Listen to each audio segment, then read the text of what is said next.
New mooring container terminal NCT পরিচালনায় চট্টগ্রাম বন্দর কর্তৃপক্ষের সঙ্গে বিদেশি কোম্পানির চুক্তির প্রক্রিয়া বৈধ কিনা সে বিষয়ে হাইকোর্ট রায় দেবেন আগামী ৪ ডিসেম্বর। রিট পক্ষের আইনজীবীদের দাবি, এই সরকারের এমন কোনো চুক্তি করার এখতিয়ার নেই। তবে রাষ্ট্রপক্ষ মনে করছে প্রভাবশালী মহলের স্বার্থে করা রিটটি খারিজ হবে। New mooring container terminal NCT পরিচালনায় চট্টগ্রাম বন্দর কর্তৃপক্ষের সঙ্গে বিদেশি কোম্পানির চুক্তির চলমান প্রক্রিয়ার বৈধতা চ্যালেঞ্জ করে চলতি বছর হাইকোর্টে রিট করেন বাংলাদেশ যুব অর্থনীতিবিদ ফোরামের পক্ষে সংগঠনটির সভাপতি Mirza Walid Husain. This writ petitioner যিনি এসেছেন, পিছনে কোনো ভোমা বিড়াল বসে আছে টাকা পয়সার নিয়ে, সামনে এসে ওনারা পাবলিক ইন্টারেস্ট লিটিগেশনের নামে এটা করছেন, যেটাকে আইনি পরিভাষায় বলা হয় ফ্যাটক্যাট। ওই রিটের পরিপ্রেক্ষিতে গত ৩০ জুলাই চুক্তির চলমান প্রক্রিয়া কেন বেআইনি ঘোষণা করা হবে না তা জানতে চেয়ে রুল দেন হাইকোর্টের একটি দ্বৈত বেঞ্চ।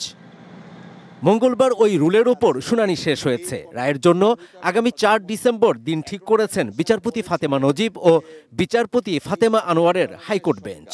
আমরা আমাদের উপস্থাপনায় বলেছি, রিট পক্ষের আইনজীবীরা বলেন অন্তর্বর্তী সরকার এ ধরনের চুক্তি করতে পারে না। সংসদ নির্বাচন পরবর্তীতে যে সরকার গঠিত হবে সেই সরকারের জন্য এই নীতিগত প্রশ্ন এবং নীতিগত বিষয়গুলো রাখার জন্য মহামান্য আদালতের কাছে আমরা উপস্থাপন করেছি। আমাদের চিটাং পোর্টটা একমাত্র পোর্ট, জাতীয় নিরাপত্তা আছে, জাতীয় স্বীকৃতির ব্যাপার আছে, যার সার্বভৌমত্বের ব্যাপার আছে। এর মধ্যে যদি এটা বিদেশের কাছে চলে যায় তারা সব কিছু জেনে যাবে কি আসছে কি যাচ্ছে। টানা তৃতীয়বার অর্জন করেছে দেশের সেরা সুপার ব্র্যান্ড স্বীকৃতি বসুন্ধরা টিস্যু। পার্টনারশিপ অ্যাক্টের আন্ডারে কোনো এক্সিস্টিং স্ট্রাকচার যেগুলো আছে সেটাকে বিদেশিদের কাছে দেওয়া যাবে না। সরকার ডিপি ওয়ার্ল্ডকে যে বিদেশের হাতে দেওয়ার জন্য যে প্রসেস করছে সেটা অবৈধ এবং আইন দ্বারা নিষিদ্ধ। তবে রাষ্ট্রের প্রধান আইন কর্মকর্তা বলেন এই চুক্তি নিয়ে বিভ্রান্তি ছড়ানো হচ্ছে। সংবিধানের মধ্য থেকে, আইনের মধ্যে থেকে, পিপিপির মধ্য থেকে করেছি। তো গোটা রিট পিটিশন হলো ভ্রান্ত নীতির উপরে। টার্মিনালের অপারেশন দিতে চাচ্ছি, দিইনি এখনো। ওনারা বলছেন বন্দর গেল বন্দর গেল। পলিটিক্যাল গভর্নমেন্ট যে সিদ্ধান্ত নিতে পারবেন, এই অন্তর্বর্তীকালীন সরকার একই সিদ্ধান্ত নিতে পারেন।